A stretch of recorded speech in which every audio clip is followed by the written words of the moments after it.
গ্রামের শান্ত সকালে দিনেশ নিয়ে এলো এক অদ্ভুত আর নতুন স্বাদ, পেপসি পানিপুরি। আসুন আসুন, দিনেশ পেপসি পানিপুরিওয়ালা হাজির। একবার খেয়েই দেখুন, স্বাদের এক নতুন জাদু। কিন্তু বাজারের অন্য দোকানদাররা তাকে নিয়ে হাসাহাসি শুরু করলো। তারা ভাবলো, পেপসি দিয়ে আবার ফুচকা হয় নাকি?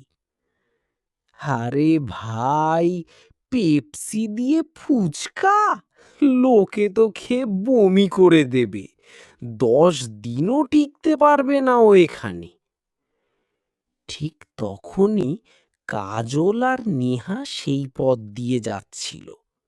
নতুন কিছু দেখে তারা বেশ অবাক হলো। আরে কাজল, দেখ, পেপসি পানিপুরি। চল তো একবার খেয়ে দেখি কেমন লাগে। জি ম্যাডাম, মাত্র 20 টাকা প্লেট। খেয়ে দেখুন, ভালো লাগবেই।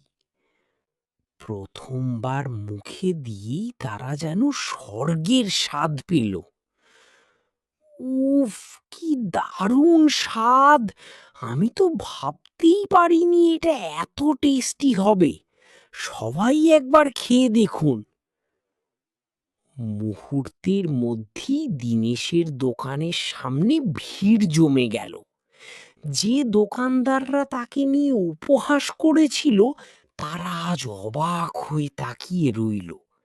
দিনেশের পরিশ্রম আর নতুন ভাবনাই তাকে এনে দিল আসল সাফল্য। নতুন কিছু করার সাহস থাকলে সাফল্য আসবেই। দিনেশের এই পেপসি পানিপুরি আজ সবার প্রিয়।